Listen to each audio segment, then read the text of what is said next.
So you are kind of a big deal.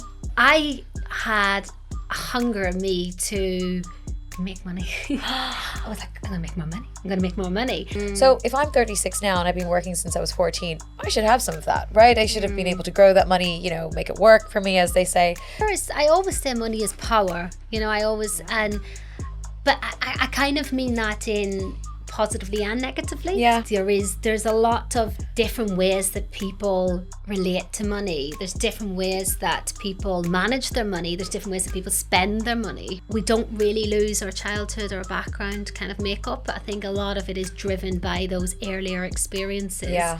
I get very uncomfortable around people that talk about money a lot. Yeah. There's like a distrust there. Hey, Niamh. Hi, CJ. So nice to have you here today. Thanks for inviting me. Thank you very much. You look lovely. Oh, thanks. I love a bit of pink. Yeah, and we got a little bit of a power shoulder, going on. Yeah. So you are kind of a big deal. You are a psychotherapist and leadership coach. Worked at the Priory. Now you have your own practice as well, and you work with some high flyers. Well, yeah, I work, so I suppose I've got a bit of a dual role. I've trained in psychotherapy, various different types of therapies, and I work a lot with individuals who present with different mental health issues, both still do some work at the Priory and as well as my own practice. And then I also work as a leadership coach as well, working with a lot of individuals in different usually in kind of larger corporates in various different industries where they're aspiring or they are leaders. They're aspiring to become leaders or they already are leaders, and they're kind of moving up to more executive roles, as well as helping individuals actually in executive roles manage their kind of leadership duties as well. So yeah, real variety, and I really, really, really enjoy it actually. And you must see some interesting cases, because to get to that level, the amount of like resilience and things that you have to do to get to that place, and the drive. Yeah, absolutely. Very interesting individuals, very determined individuals with determination. And yeah, some of them come already with lots of strong resilience. And sometimes resilience is an area that we have to really work on with them, especially as they are dealing with very high pressuring situations or lots of demands at once as well. But yeah, they're definitely really interesting, and it really keeps my job exciting. And I learn a lot from them as well, as much as I'm helping them in empowering themselves and enhancing themselves. I always learn a lot from the individuals I work with. That's amazing. And one thing I've always wondered about people at that level, right, is it like, have they had to sacrifice a lot to get there? Like, growing families or, their own passions and interests or relationships, is it a very gendered skew of that? Well, there's a couple of questions that you're asking in that. I think a lot of people do sacrifice, lots of various areas in their lives in order to be able to either achieve or kind of achieve and sustain the kind of roles that they're in or kind of working towards. But I think they're getting a little bit better with that. People are, a lot of the work that we do, particularly, well, both in mental health work, but particularly in coaching work, is very much focus a lot on values work as well, and really helping people understand their values. And I think once you start to build an awareness of your values and know that about yourself, I think individuals like who are in that kind of leadership area, both they bring it into their work and that's a big part of the success in leadership roles, but they also then try to work towards balancing their values in terms of their work values as well as maybe their other personal or family values. So yes, absolutely, it still exists. People do sacrifice sometimes family commitments or moving into having children. Sometimes they sacrifice their social kind of engagements. But I have to say, I do think in the coaching world we see it, and the more that this coaching is happening, I think people are getting better educated and better self-awareness to really kind of take a different approach towards it. Well, it's also being able to be open about these things, right? And leadership has just gone, it's become so popular, but it's good that people want to better themselves. Absolutely. Right. And so Yeah. like we've talked a little bit about hybrid working and wanting more kind of out of your day and your life, and not like work is there. Of course, you need work because you need money, and money Yeah. provides a lifestyle, but it should work within parameters. Yeah, absolutely. I do think, I think COVID did change it. COVID did. And I think in terms of this idea of values, I think people really did. I think COVID helped in a way for people to question their values. Yeah. And maybe more around their personal values. And I think we put, and it still exists, but we do put a lot of value in our work values. Yeah, we place a lot of emphasis on our work values. But I think COVID really challenged people to really kind of question, where maybe some of their other values may be and what they want that to look like for themselves. And so I think it's also challenged companies, individuals have, and their preferences has really challenged companies to also have to rethink that as well. And we've definitely seen that in, the challenge of companies struggling to get people back to the office and finding that balance to meet business needs as well as individuals' kind of requests and preferences, really. And do you see a difference between like the generations above us, our generation, and then Gen Z, and how they approach it? Yeah, I mean, we know there's quite a lot of kind of talk about that these days, where we're kind of really noticing those differences. And absolutely, I guess in my role, I kind of see that, because what I see in, whether it's in my psychotherapy or kind of leadership roles, I see people ranging from 16, preparing to go into that kind of world and preparing to go into that working world. And I also see people right up to, 60 preparing for retirement and everything kind of in between. So I absolutely do see the different attitudes, then the different different attitudes and the different kind of priorities, really. That's it. That these individuals kind of want around that particular area. And it's not all completely clean cut, but I suppose it depends where I think people's at their stage of life as well, and I think that's a really important area to take into consideration, is really understanding where individuals are at their stage of life. Really influences how what's important to them, what's important and what they want for themselves. And I think that plays a massive role in the different generations and the different stage, the different types of age of people that come through my door in terms of where the direction of travel or what they want for themselves. Because I'm smack bang in the middle of that, right? So we're heavily influenced. When we went to enter the workforce, it was obviously the people at the top who value the 9 to 5 and the work hard, and you do what you got to, you grind from the, you got to work up the ladder and all that kind of. And then we have us, right? And we've taken on that, but we're all about but maybe we should have more balance, whatever. And then you go to the next generation. Now, I don't work in your line of work, but from what I see, they have a completely different attitude. They want their balance. They want their flexibility. They want to work for themselves. The concept of working in an organization and having a boss, they're a bit I don't know. They're more entrepreneurial, I find. Yeah, and you could kind of see that as, to some extent, they relatively feel like to an extent greater risk takers, 100%. And there's an air of confidence about challenging. There's a challenge, challenge the mentalities, challenge the cultures, whereas I think maybe the older age categories or the previous generations, whatever way we want to kind of frame this or word this,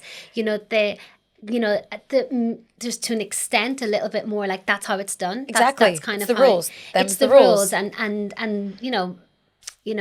there's a different way of understanding the authority and how you approach it. And, exactly. And I think there definitely is an element of that that's kind of being seen now in this kind of newer generation that's coming through, and and I think many people could take that as obnoxious and that's coming true, but actually in other ways, is it be inspirational? Is it inspirational, and is it time to change? The way that things have been done. And like anything, I think there's pros and cons to both approaches. Exactly. Really. Talking about being young, what is on a personal level. What was your first memory of money? Oh, wow. My first memory of money, let me have a think. So, personally, was probably more along the lines of when I was in the kind of age 15. Okay.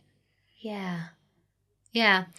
I took up a part-time job.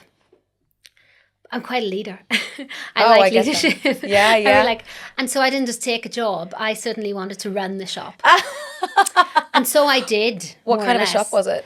So I'm from a very small town in Ireland, and more or less run it. It's not Monaghan. Yeah, from County Monaghan. County Monaghan. From a little small town, Clones. And I got this part-time job in this local shop in the centre of the town, really small shop that sold sweets and, but the main thing it actually sold was petrol and diesel. Okay. And everybody used to come from Northern Ireland to this shop. Okay. So it was a really, really busy shop. Because the prices were good? Because the prices and the exchange rate was really good. Oh, of course, because you're going from the pound to the euro. Exactly. Okay. So very small, but don't underestimate how busy it was. Yeah, it was right. What we would say hopping. It was like really busy all the time. So originally it started off for me a lot of after school work. I was in secondary school at the time. And the people that owned it, one of the owners was from Russia, and so they would spend their whole summers in Russia. So, the husband and the wife and the children would go there. So I ended up doing after school work, but when they started to go in, well, they did go in the summer, and I fell into suddenly running the whole shop. Why am I not surprised? I was in the whole summer months, obviously. Yeah. And that meant going to banks, managing stocks, organising rotas. How old were you? 15. No, you were not. Yeah, it was. It really was. You were not. Yeah. So, wow. I would say for me, that was the first time when you asked me that question, I'm sure obviously there was other experiences before, but when I think of the first time I realised money, or thought of money, or understood money, awareness of money was then. But I had a hunger in me to make money. I was like, I'm going to make more money. I'm going to make more money. So, so I guess that was when I really, really realised the potential of making money. Yeah. I'm so impressed. At the age of 15, I was working at Pizza Hut. Yeah. I was earning like $4 something an hour. I wouldn't trust myself to run the budget of any shop, but you were doing it. And you were going to the bank. And did you not have a manager other than your boss? Yeah, he went on holidays. So that guy was gone, and he was like, "Okay, bye, 15-year-old high school student." Well, he obviously had some trust in me. Of course, he had a lot that's of what I'm trust saying. in me It's to do impressive. Yeah, and I think I to be honest, I have a very driven, determined, and also big problem solver person. And I kind of, at the time, I don't think I even realised or comprehended the magnitude of what I was doing. You just did it. And I just done it. And I obviously done a good enough job to hold the shop up or whatever. I'm sure there was errors along the way, but, and I think for me, it was the determination and drive to make a success of something or to keep something going really helped me get through that. But it was the first memory I had of money. And for me, it was about how I could make money to pay for my braces. I could make money to prepare me to go off to university. So therefore, I wouldn't be maybe asking my parents for as much money. And nobody was saying I had to do that. No, of course. I my totally parents feel were that. fully equipped to, support me to go off to university. But I had this desire to make money, but I also had the desire to, take pressures off elsewhere if I could. There's like a self-efficiency. Yeah. Or like a strong sense at 15. Yeah. Yeah, look, I've been working since I was, the age in Australia was 14 and 9 months. And I don't think they were that thorough at the time. So I got a job at like 14 and 4 months. I was so excited to earn money. Have my own money and do my own things, but I never earned enough. And I think I didn't have enough maybe interest or guidance or literacy to make better decisions with that money. So if I'm 36 now and I've been working since I was 14, I should have some of that, right? I should have been able to grow that money, make it work for me, as they say, or, make it grow into some beautiful little pot. I have absolutely nothing. I wasn't earning a lot, fine, but I just spent it on things, you know, and that's why, you know, I would spend it on my personal stuff, you know, a little bit of things that my parents didn't have to buy me, or I didn't have to ask my parents to buy me, so I could just buy what I wanted, you know. Yeah. I think it's really interesting, the topic that you kind of bring up there. And it's funny when I think of money and how we spend it, I think mine came from an element. It started off with an element of security. Yeah. I think I relate to it like, you know, I can make more money to make us more secure, make us more stable. Yeah.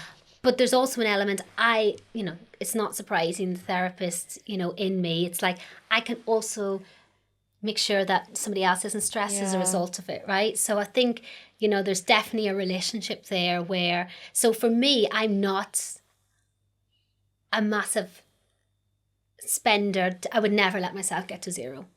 No. I wouldn't do it. Yeah, you couldn't. I wouldn't do it. Like there is, you know, and I wouldn't allow myself to get there. I know many people, friends, family, whoever, who doesn't think like that, and they're happy to have zero and then start again, and happy to have zero and start again. I've definitely been that person, you know, yeah. Or and overdraft. Absolutely. Even worse than zero. Yeah, and you know, I can tell you, one time I got a loan.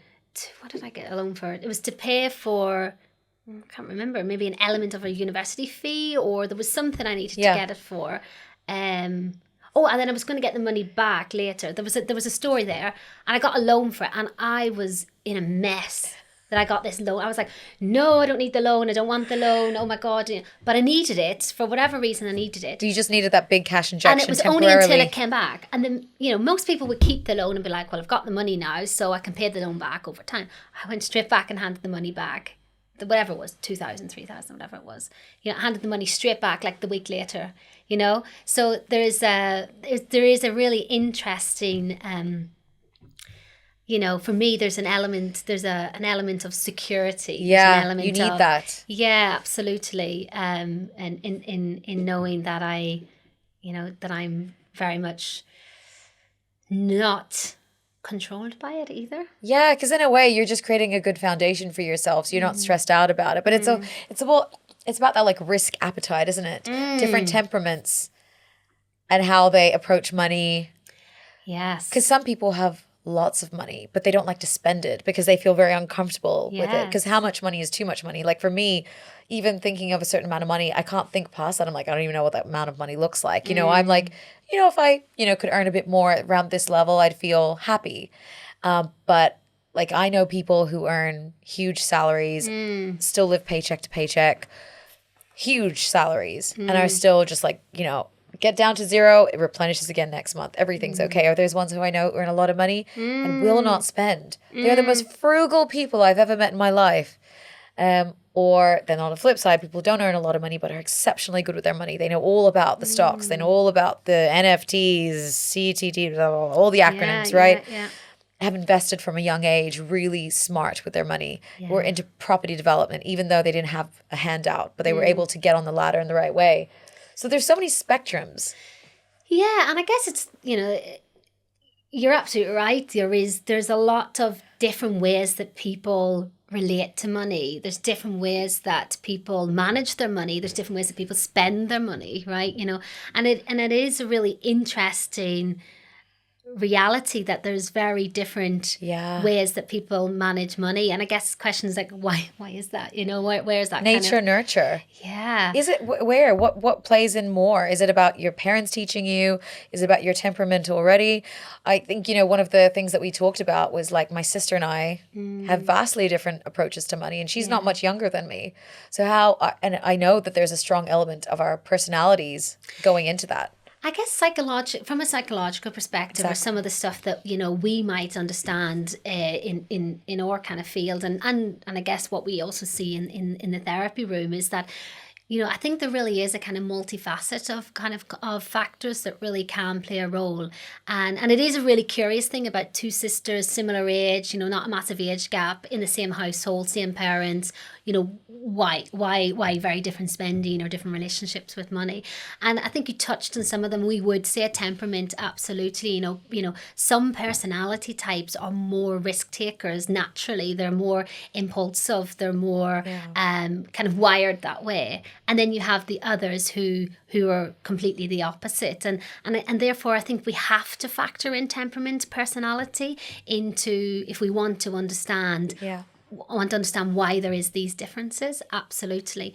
There's other things like sometimes it's childhood experiences. It could be that the oldest might have had a very different, not necessarily a different childhood a massively different childhood experience in itself. But what I mean is, like, sometimes how the parents are towards the oldest, can be their approach, in terms of the messages. They're going to be the perfect parent for the first one. They're going to, and actually they lax a little bit with the second, Yeah. And it might not be that dramatically different, but those types of experiences and where you are on that line of the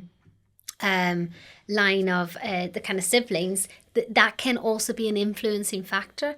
There can also be different childhood experiences where I come from 7 children. I'm the youngest. Proper Irish family. Proper Irish family, yes, proper. I can make a joke there, but we won't. But yes, and I, there's a 14-year age gap. Okay. Between me and my sister and 5. So you're the youngest? My sister's the oldest, and there's 5 boys in the middle. Yeah. No way. Yeah. They've got a girl top and tail. Yeah. Wow. Yes. Yeah. Really, incredible. Busy household, lots of nieces and nephews, all that stuff that goes with it. Amazing. Yeah, it is. It really is nice. And the other, going back to kind of like a potential kind of influence and factor as well, is, across us as siblings, there's definitely a variety of relationships with money that each of us have. Some has a really, life's too short, let's just buy everything or buy the big thing that we want, go out and have that experience. And then there's the other is like, I'm not going to buy the wash machine until I have like studied every single one of them, got the best deal, spent the less money, saved them. There is, there really, really is. And then there's some people it's a little bit more in the middle as well. So there's really is a variety from the same family, same parents, same country, same, everything that kind of really goes with it. But kind of going back to it is that, I think going back to the different childhood experiences that can kind of influences that is that, where my parents were at financially when my sister was born and my older siblings was very different to when I was born. Oh, I can imagine. 14 years. Absolutely. Yeah. And, there's definitely, not completely, because I think temperament really does, kind of play a role, but you could definitely say there is an influence there in terms of maybe how people's relationship with money really, really is, or how our differences are, because, they were definitely more financially well off when I was born than maybe where they were, when my older siblings, with that 14 years. The 14 years is a big gap as well. So, so I think, those earlier childhood experiences can definitely play a role in why people can develop a very overly secure relationship, with, and really can't spend, or we didn't have it type of mentality, but can also be like, life's too short, I didn't have it when I was younger, life's too short type of thing. Not to say that that's my siblings, but no, of course, but, you see it. But that's the kind of experiences that I think can really influence, different things, and other things around financial literacy as well. This is an important topic, because I do feel like I speak to so many different people of different incomes, different backgrounds. Yeah. And it doesn't matter. There's no like uniform uniformity, or like there's not like a link between different people, like, you know, oh, it's because you were brought up this certain way. Oh, it's because you were born in this country. Oh, it's because this. No, people just seem to be a bit lost for the most part. Yeah. You know, it's not because you were born to rich parents, because you were born to less rich parents, you know. Yeah. Some people are just lost. I don't remember having a lot of education from my parents directly. Like, my education came from seeing them communicate, seeing how they spent money, seeing the things that they stressed over when it came to money, seeing what we did or didn't have compared to other people.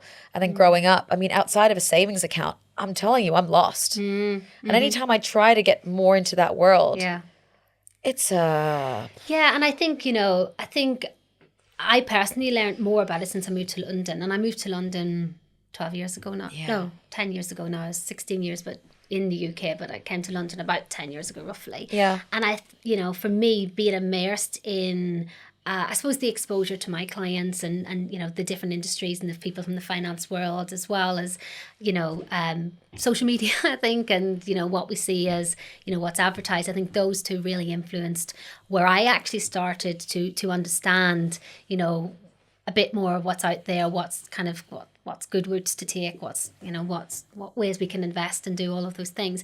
But yeah, so I think, you know, going back to the topic of that, financial literacy, you know, I think it can really shape, you know, people's relationship with money.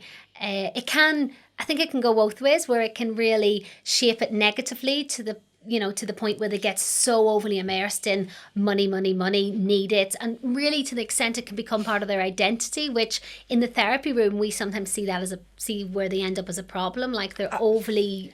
I get very uncomfortable around people that talk about money a lot. Yeah. There's like a distrust there. Yeah. Because I see if they talk about money a lot, or it's kind of part of their goal. Of course, you need to talk about money. Money, you can't exist without money. I understand that. But I tend to be a little bit distrustful or a bit wary of people who are so driven. Yes. And I don't know if that's because... It can be overwhelming. Yeah. You know, sometimes, you know, I guess I'm quite curious when I experience those people. Where did that come? Where's that coming from? Yeah. Or is there an insecurity here? Or is it coming from, actually, sometimes that can be a representation of them being scared of not having something, of course, right? Yeah. Or it could be, and they might not even realize it, it could be about actually their real over-reliance on social acceptance, or being rejected, or being not good enough. You know, it can come from an insecure kind of not good enough. I'm only good enough if I'm actually earning this amount of money, or I'm financially well off, right? So, and that can get reinforced the more you immerse yourself in those kind of wealth environments, or those wealth jobs where it's very fixated on financial success. So yeah, I think, you know, financial literacy can be something that, you know, if it's lacking, can really help people not know how to spend their money. And not even just talking about how to invest. It could be about how to even budgeting, how to budget their monthly pay package, you know. So, you know, I'm talking here about very different on a basic level, on a kind of basic level, right up to you know, where you know, we're talking about investing and in increasing your kind of revenue income. Making $1 many dollars. Exactly. You know, outside of your 9 to 5, or what did Dolly Parton now say? She's talking about the 5 to 9, because everyone's doing a side hustle. Yeah, I just feel like everyone's feeling the pressure. It's almost like you need to have a side hustle now. If you don't have a side hustle, what are you doing? And you know, one thing I talked about with somebody is, and something I never noticed until this moment, was the bombardment of advertising on the tube, on the buses, everywhere, about like ISAs, this, that, crypto, you know, are you doing this? Can you do that?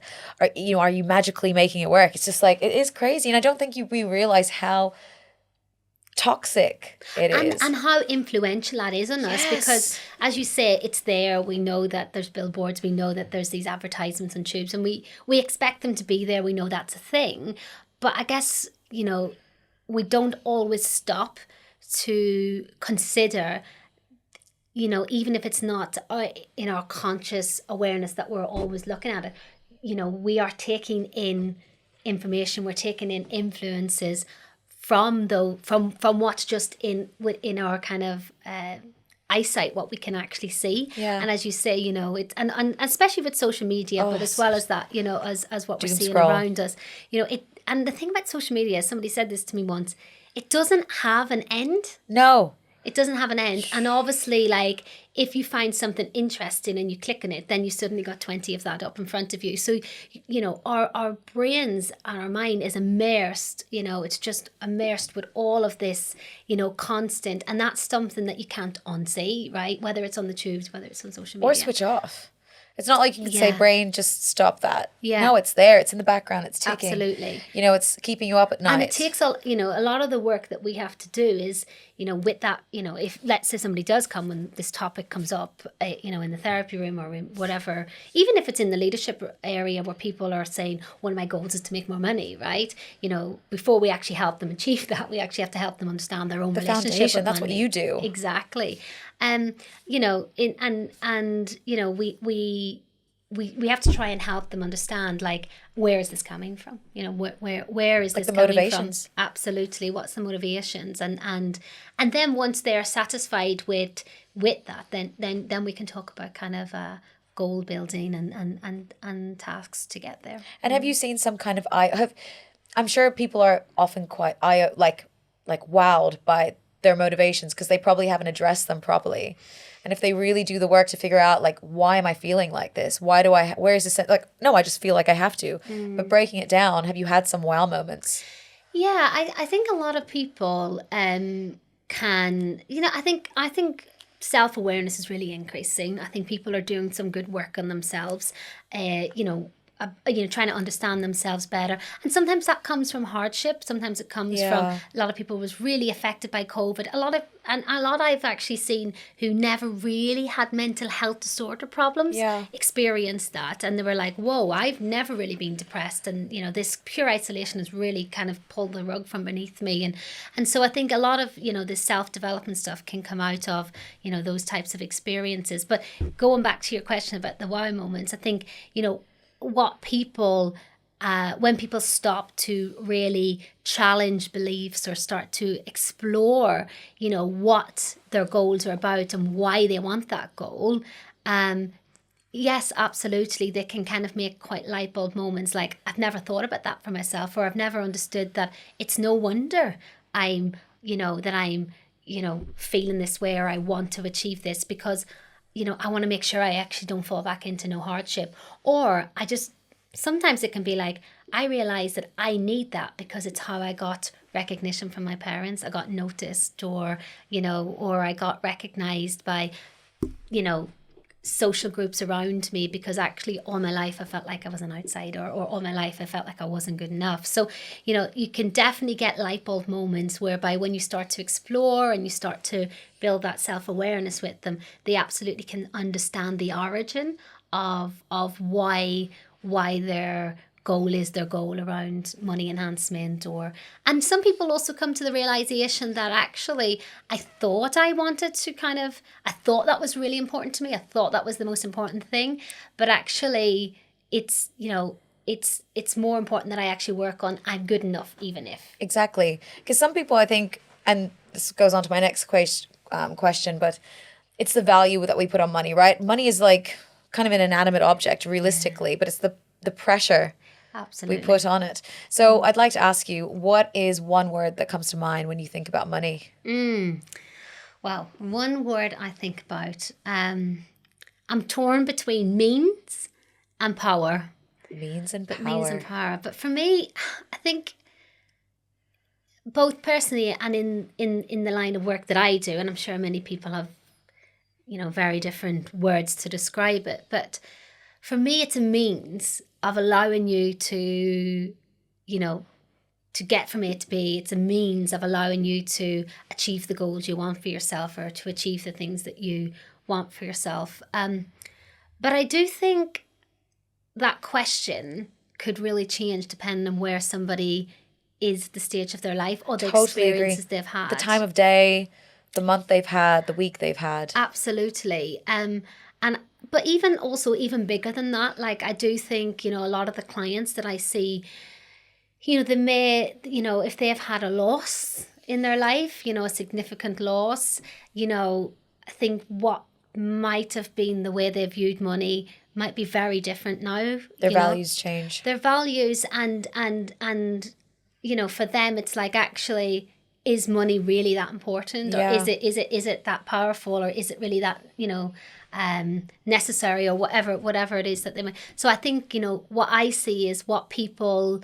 It's not so much that they that they were incorrectly looking at it beforehand. It's just that their priorities and their stage of life and their journey is maybe different from where it was, and therefore they're viewing it differently. So yes, for me, I currently see it as a means to get by, or a means to get you to whatever you want to achieve for yourself. And then you mentioned power. Strong power. word. I think, power is, I always say money is power. I always, but I kind of mean that in positively and negatively, to be honest. I think it is really powerful to allow you to have the means to do things. It's really powerful to allow you to have experiences. It's powerful to allow you to sometimes change your life. But I also think money and power can be very negatively intertwined. And it's so powerful that it can make you unwell. It's so powerful that it can create a negative relationship. It's so powerful that it can cause hardships. It's so powerful that it can cause splits in families. It can cause, it can cause depressions, if it's badly managed, or it's. So I think it's, there's something that resonates with me is around it, but I'm not necessarily always saying power in a way that's about. You touched on something really important, and it's something that I've wanted to explore. Is like, or that I have found troubling. Not even in a personal sense. It's not that I've necessarily experienced it directly, but I've seen it happen. Families, blood is thicker than water. Nothing can break us. We're thick as thieves. All this kind of stuff. But when it comes to money, you see some people. I have switch seen a flip. So many families broken. Flip switch, broken, like really strong, solid families in many ways, but money has destroyed them. And actually, one thing to say on that, a theme of what I've partly seen is where money hasn't been spoken about enough. The communication around money before the deaths, or before the inheritance or split or whatever. I'm kind of talking a little bit more around that side of it. I think the lack of talking about it beforehand has partly contributed to the negative ending. But yes, absolutely, money has had the power to destroy the families, to destroy strong relationships, to. Why? Like, I know you talked about communication. I think that's so important, because when there's a lack of transparency, but what I get is this the every man for themselves kind of concept that seems to become alive. Like, one sibling, and it always comes when someone's passed away, and that's already a really sad, tragic situation. Or, the other day I was talking to someone, and they basically said, and I don't think they meant it I don't really know this person, but they're like, we were talking about property. And, getting on the property ladder, which is, a big thing for us and younger generations to think about, because we don't earn as much as the cost of housing now. And the cost of living is astronomical, right? So it's a big problem. And this person, I think they're an only child, basically said, the only way that I'm going to get on the property ladder is I'm just basically waiting for my parents to die and move into their house. Now, I didn't know them well enough to know if it was a joke. Didn't seem too jokey. But the thought that death had to be connected to acquiring property, and that's the only way you're going to get, kind of made me feel a bit icky, because I can't think of anything worse. Like, I don't think about my parents' money as anything that's due to me, because they've already given me everything that they can. They've done well in that aspect, and I don't expect anything from them. And I definitely don't need them to die in order to get myself somewhere, right? So it's just even having that conversation for me felt a little bit uncomfortable. I will admit that. But I've seen people just assume that they are deserving of more between other siblings because of different reasons. Oh, I did so more for so and so, or I'm not doing as well as you, so you don't need it as much as me, or it's just like, how can we get like that? Well, a couple of things. I think listening to that example you give about the person you met the other day, I actually think the societal pressures and, as you say, cost of living rising and salaries not going up is actually making people it's influencing people having to think like that. Yeah. That's a survival tactic. That is their problem solving way of seeing it. So yes, that could be, I'm not saying that person was the case, but it can be an attitude, a spoiled brat attitude that kind of thinks, yeah. oh, I just get it that way. But No, I think it felt like it's like they have a no means other to an option. end. It Yeah. absolutely is. But the other point, the other question you ask is, around, around getting to the point where money is. So you asked like the a question, tool, like it's like weaponized against people. Do you know what I mean? Like, exactly. And you say, how do we get like that? I think it can be a combination of basically kind of a bit of that financial literacy, but not even just about financial literacy, but it's a lot of it can, I think, come back from how is it managed in that kind of parent-children dynamic, Right. How is it managed in the communication within the household, right, in terms of us getting to that point where, we're so controlled by money to the point where we will, cross Fall over, apart. you know what I mean, right, all fall apart, right? So I think there can be, there's an intervention there that individuals could, maybe be openly talking about it more, and maybe that parent-children dynamic trying to manage it, in terms of not just in how they physically share it, but how they, how much they talk about it in that kind of unit, in that kind of way of kind of getting to it. But, I think there's maybe other things as well in terms of, social attitudes. Yeah.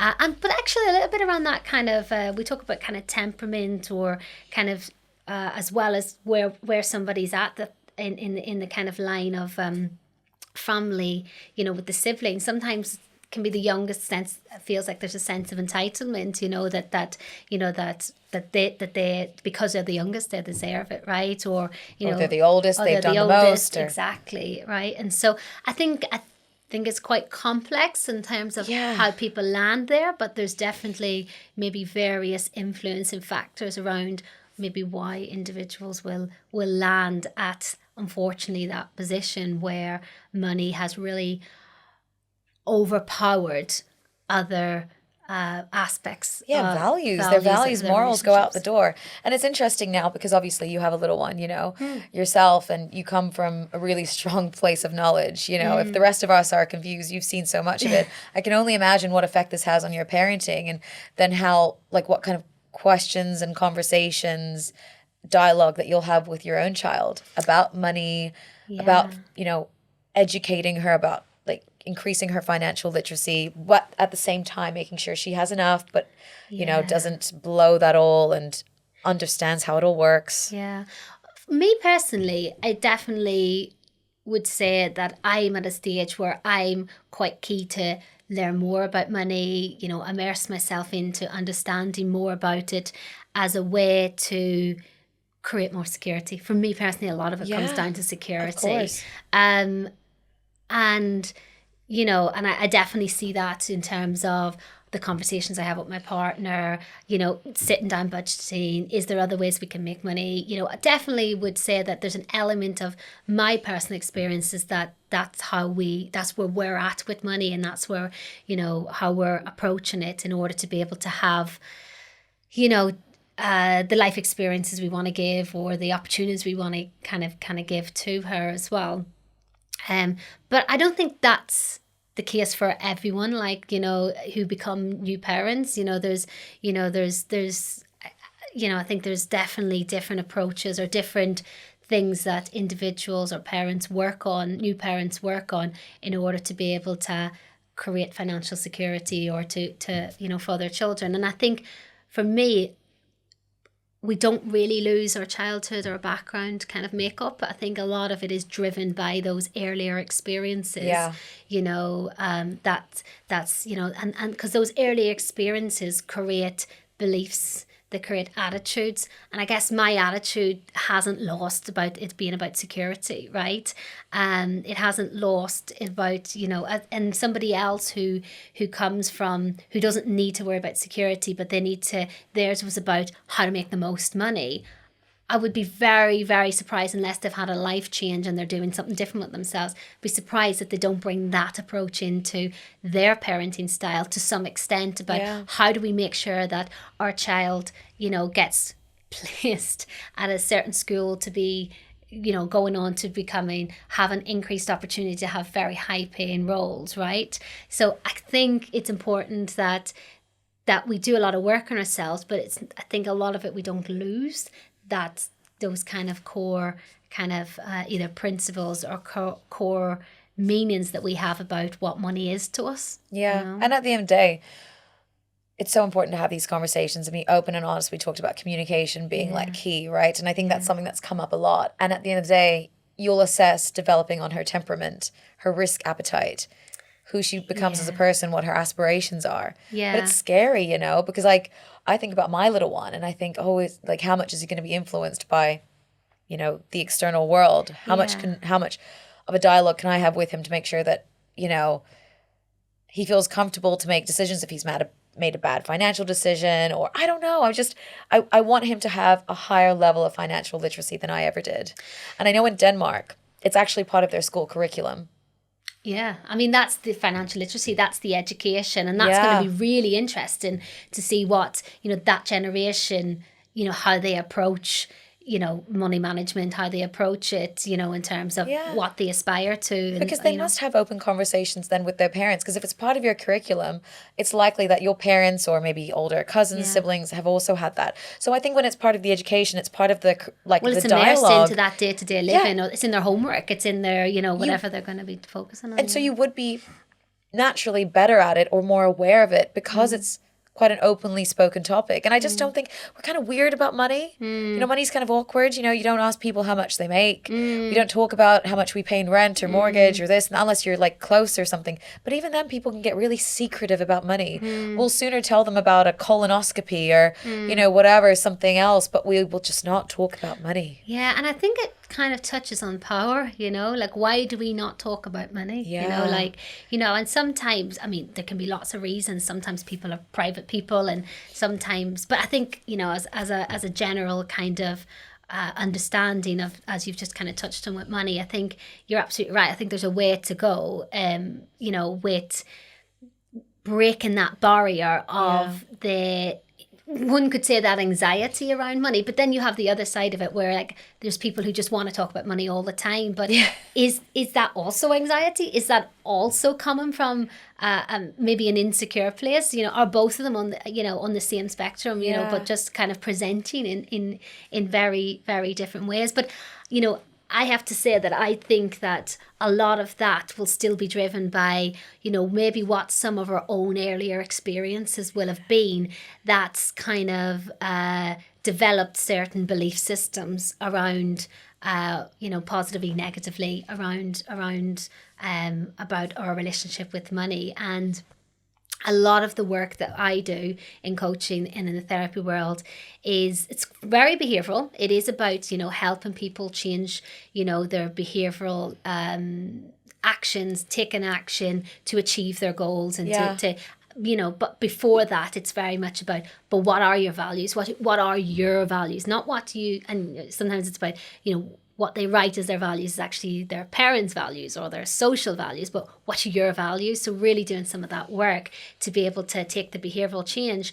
But the other big thing that we do, of course, what we were just saying there is, really helping people understand some of the belief systems that they hold. Yeah. And challenging those. The limiting beliefs. The kind of and particularly the limiting beliefs, but also some of the beliefs that really helps them be successful. Oh, that's true. We could learn from that. It would be great to know what drives people. Because, what makes people drive towards money, there's obviously positive aspects as well. It's not always because of their belief systems. Yeah. And belief systems govern attitudes, and our attitude really is a big determining factor, I believe, and I see a lot in our work. It's a determining factor whether somebody is good or not so good with managing money.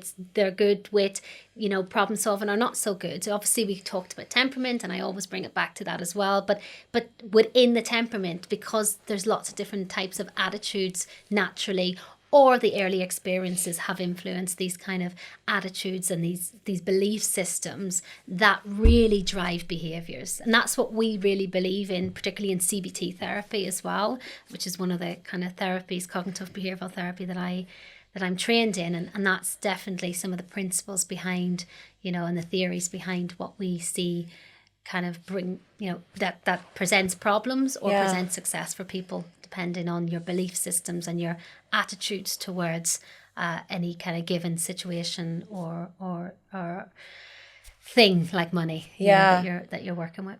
Oh, it's so interesting. I feel like we have so much to unpack here, but it's so nice to get your insights, Yeah. Well, it feels like we're scraping the surface. Oh, and you're just coming back. I mean, there's no doubt you're coming back. Yeah. We've just touched on it, and once I've done a bit more work, I'm gonna have so many more questions for you. Yeah. I definitely need to have you back here to talk more about what's going very on, happy because to come back. Yeah, you do CBT, you do EMDR, and I think the world. There's a whole podcast. Sorry. Yeah. But there's a whole podcast in itself on how both of those, modalities of approaches really can help people achieve their goals. If it is about money, obviously we know that it's developed for other things around depression management, anxiety management, different things around mental health, absolutely. But they really do govern my practice, a lot of my practice, to really help people develop a real understanding of problems, understanding of, again, in this case, if it's about money management or their relationship with money, understand it both from a surface level, but a kind of really underneath level about their belief systems that is playing a role in their here and now problem. But it's also very behavioural. So there are really great ways to being able to help people understand, but also make change. Yeah. Make these, what we would call these behavioural changes, take action, do less of something, more of something, in order to be able to live what we might call a more functional life, or a more functional way of managing, in this case, money, but it could be about really any kind of area that we're working with. Oh, that's so good. Look, we're definitely going to have to get you back, but it's been so nice to have you here today. Great. Thank you. Shed some light on this quite traumatic subject for me personally, but not for everyone, as we have found. Yeah. So thank you so much. And it's been lovely to have you. Thanks very much. Thank you. Forward to coming back. You will be here.